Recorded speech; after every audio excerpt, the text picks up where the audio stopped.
सकट चौथ का व्रत माघ मास की कृष्ण पक्ष की चतुर्थी को किया जाता है। इस दिन संकट हरण गणपति, गणेश जी, चंद्रमा और सूर्य भगवान का पूजन होता है। यह व्रत निराहार रखा जाता है। चंद्रमा या तारों का या फिर सूर्य भगवान का अर्घ देकर यह व्रत खोला जाता है। सकट चौथ वाले दिन सबसे पहले सिर धोकर नहाएं। मकर संक्रांति से यदि सकट चौथ का 9वां दिन पड़ रहा है तो आप एक दिन पहले ही सिर धो लें। अपना घर पूरा एकदम अच्छे से धोएं, सब जगह से सफाई करें। साफ करने के बाद मेहंदी लगाएं एक दिन पहले और सफ़ेद तिल और गुड़ का तिलकुटा बनाएं। सफ़ेद तिल को हल्का सा भून लीजिए, उसके बाद उसमें गुड़ मिला कर उसका तिलकुटा तैयार कर लीजिए। अगर यदि आप घर पे नहीं कर सकते तो बाज़ार की गज़क भी रख सकते हैं। एक पट्टे पर जल का लोटा, चावल, रोली, एक कटोरी में तिलकुटा और थोड़े से रुपए रखकर उसकी 13 टिक्कियाँ बनाएं, यानी कि धीरे धीरे छोटी छोटी 13 टिक्कियाँ बनाई जाती हैं। किसी किसी के यहाँ इसको 7 गोटियाँ भी बनाई जाती हैं। इस तरीके से बनाने के बाद चौथ माता की कहानी सुने। थोड़ा सा तिलकुटा लेकर कहानी सुनने के बाद एक कटोरी में तिलकुटा और रुपए रखकर सासू जी को हाथ फेरने के बाद सासू जी को पैर छूकर दें।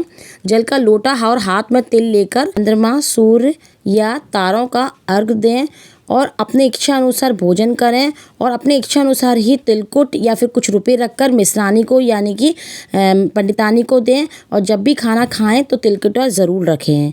अब कहानी कहते हैं, चलिए वीडियो शुरू करते हैं। सकट चौथ की कहानी। एक देवरानी जेठानी थी। जेठानी बहुत ही गरीब थी। देवरानी के घर उसका सारा कार्य करने जाती थी। वहाँ से एक सेर जौ उसको रोज़ मिलते थे और उससे अपना गुजारा कर लेती थी। एक दिन सकट चौथ पड़ी। जेठानी ने उस दिन देवरानी के घर ना जाकर बल्कि अपने घर पर ही साग और बथुआ की पूड़ियाँ बनाकर कहानी कही और व्रत किया। जब उसका पति लौटकर आया तो उन्होंने भोजन में जब साग बथुए की पूड़ियाँ देखी तो गुस्सा होकर अपनी घरवाली को बहुत पीटा।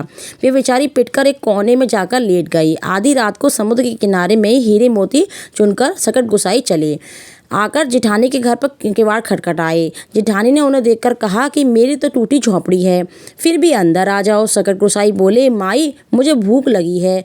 वह बोली, महाराज मेरे पास क्या है, साग बथुए की पूड़ी खा रखी हैं, वही सबने खाई हैं, आप भी खा लो। वे फिर बोले, माई सोएंगे। वह बोली, महाराज बाल बच्चे टूटी खटिया पर सो रहे हैं, आप भी सो जाओ। 4 बजे सुबह उठकर सकट गोसाई बोले, माई मुझे हिंगास लगी है। वह बोली, एक कोने में आप भी हिंग लो, बच्चों के साफ करो तो मैं आपकी भी साफ कर दूंगी। सकट गोसाई ने कहा कि माई मैं साफ कहाँ से करूं? तो वह बोली, पोंछ लो मेरे ललाट से। इतना कहकर सकट गोसाई अंतर्ध्यान हो गए। जब वह अपनी जेठानी उठी तब उसने देखा कि झोंपड़ी में जगमग महल खड़ा है। चारों तरफ हीरे मोती झिलमिला रहे हैं। उसके मस्तक पे हीरे मोती के मुकुट चमक रहे हैं। जब वह सारा सामान उठा उठा कर रख रही थी तभी देवरानी के उसे पता करने आई कि 2 दिन से जेठानी मेरे घर पर काम करने क्यों नहीं आ रही। जब वह जेठानी के घर जाकर पूछने लगी तो उसके बाल बच्चों ने कहा कि तुम हमारे घर का ही काम कर जाओ। देवरानी ने पूछा कि ये तुम्हें सारा धन कैसे ऐंठ लाई हो? जेठानी बोली, मैंने तो किसी का धन नहीं लिया, मुझे तो सकट गोसाई दे गए। और उसने अपनी सारी घटना देवरानी को सुना दी। सुनकर देवरानी ने सोचा, अब की बार सकट चौथ आने पर मैं ऐसा ही करूंगी।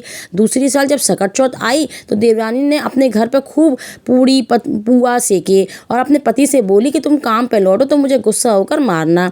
तब जब रात में कोल्हू के पहाड़ का नीपा खाकर सकट गोसाई आए तो देवरानी के यहाँ किवाड़ खटकाए। देवरानी ने कहा कि महाराज उसके यहाँ क्या था, मेरे यहाँ तो बढ़िया किवाड़ है, अंदर चले आओ। उन्होंने कहा, माई मुझे भूख लगी है। देवरानी ने कहा, मेरे यहाँ तो भरी छवरिया पुआ और पूड़ी रखी हैं, आप खूब खाओ। सकट गोसाई बोले, माई मुझे नींद लगी है। तो उसने कहा कि सूत के पलंग पर सो जाओ। सुबह उठने पर वह बोले, माई मुझे हिंगास लगी है। तो वह बोली, यहाँ से खूब बड़ा महल है, जहाँ भी जाए हिंग लो। सकट गोसाई बोले, माई साफ किससे करूँ? तो वह बोली, पोंछ लो मुझे भगवान के ललाट से। इसके बाद सकट गोसाई अंतर्ध्यान हो गए। सुबह जब देवरानी उठी तो उसने देखा कि उसके घर में चारों तरफ बदबू फैल रही है, जिधर पैर रखती उधर ही गंदगी पड़ी है। तब देवरानी का पारा 7वें आसन पर चढ़ गया। वह जेठानी के पास पहुंची। वह बोली, तुम तो कहती हो कि तुम्हें सकट गोसाई देगा, लेकिन मेरे यहाँ तो कुछ भी नहीं देगा, तुम जरूर किसी को ठक्कर लाई हो। जेठानी वह बोली, मैं तो किसी को ठक्कर नहीं लाई हूँ, मुझे तो सकट गोसाई ही दे गए हैं। फर्क इतना है, मैंने अभाव में होकर निस्वार्थ भाव से उनकी सेवा की। तुम धन ध्यान से संपन्न होने पर भी अभिमान में भरकर लालच के वश में होकर तुमने उनकी सेवा की। इस तरह सकट गोसाई ने मेरी सुनी, वह सबकी सुनते हैं। उज्जवन की विधि में इसमें आपके किसी भी साल साल उनका बेटा हो या उनके बेटे का विवाह हो तो चौथ माई का उजमन करना चाहिए। इसमें सवा किलो के लड्डू दिए जाते हैं। इसमें सफ़ेद तिल और गुड़ मिलाकर तिलकुट लड्डू बनाए जाते हैं। उस पे उनके एक तेल मतलब एक कपड़े रखकर सासू जी के और इच्छानुसार पैसे रखकर रोली चावल से हाथ से मंजते हैं और सासू जी को पैर छूकर देते हैं।